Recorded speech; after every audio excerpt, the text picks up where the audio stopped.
My name is Dan Walsh. I'm originally from St. Louis, Missouri, and I moved out to LA a couple of years ago, more specifically to Koreatown, and I did it in the most Midwest way possible. I didn't even visit first. I got online, found my apartment, did that shit over the phone. And I know before you think like I'm some hick that's like, everybody's honest, I was on a time crunch. I had to come out and do it. But when I was on the phone, I asked the right questions, I thought. Like I asked the dude right away, I was like, hey, so how's parking, right? Because I hear LA, it's kind of hard, Koreatown. The guy literally tells me, he goes, oh, bro, it's not a problem. Fast forward to me moving out here, and I found out that not a problem means it doesn't fucking exist at all. Parking in Koreatown is like Sasquatch. You hear people talk about it, but I don't think anyone's actually seen it, ever. Just to show you how bad it was, I lived on 6th Street, which means I had to park in San Diego. I moved out here after 14 years of being a professional wrestler. Now, guys, when I say that, I'm not saying it as a douchebag. I'm not saying like, I'm a professional wrestler, so if you fight me, I'm gonna kick your ass. But what I'm saying is I was a professional wrestler. So if you fight me, I'm gonna make that shit look really good, all right? We're gonna go through some tables. I'm gonna make you a star.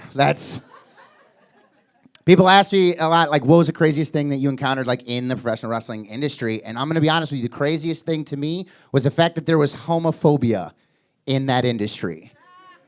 Like, let's just all stop and think about what exactly goes on in professional wrestling. Like, just as an example, I walked into a show one time and I had this new gear bag and it was like real durable and like tough looking, but it happened to be teal.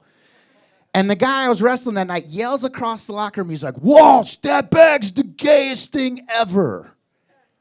And I got shocked. I was like, really? It's the bag. So the fact that you and I are gonna strip down into little underwears, black leather boots, lube up with baby oil, and roll around with one another, that's not the gay part? It's the bag. Then I had to remind him that what we do out there is like one wardrobe malfunction shy of a really aggressive man-on-man porno. Like, don't get me wrong, professional wrestling is tough. It takes a lot of skill. It's painful, much like I assume gay porno is. But I just think if you show up to it with a feather bow and sparkling pants, maybe you shouldn't be so homophobic. That's just my thought on it. Because I was in that industry, I'm a meathead. I work out. I'm the douchiest kind, sir. You're giving me that look and you're right. I'm the guy that when I work out, I look at myself in the mirror. Like I do this. But it's to check my form. Like I'm not into myself, but none of my friends believe that. Like every time I do it, they just step in and like one of my buddies like, bro, did you fall in love? One of my friends was even like, Dan, you are so vain. I bet if you could clone yourself, you would probably sleep with yourself. Yeah, and the crazy part is he's right. But it's not because I'm vain, it's because, like, I know I'm easy. I'm 36 years old. My parents, after 37 years of marriage, just told me that they're calling it quits. And I can't be more excited about anything in my life.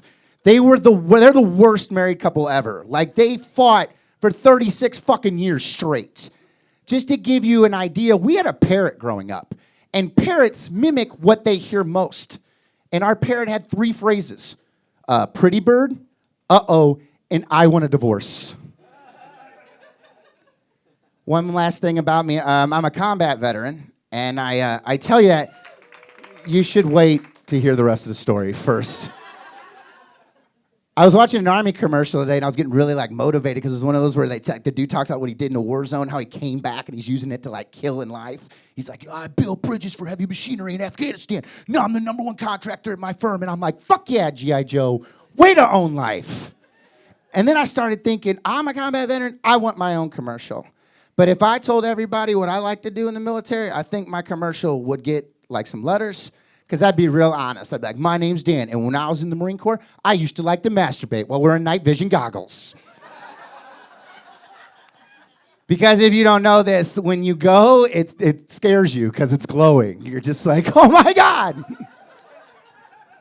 I love telling that joke and then staring out into the audience, and everyone gives me that same look of, this is what we pay our tax dollars for?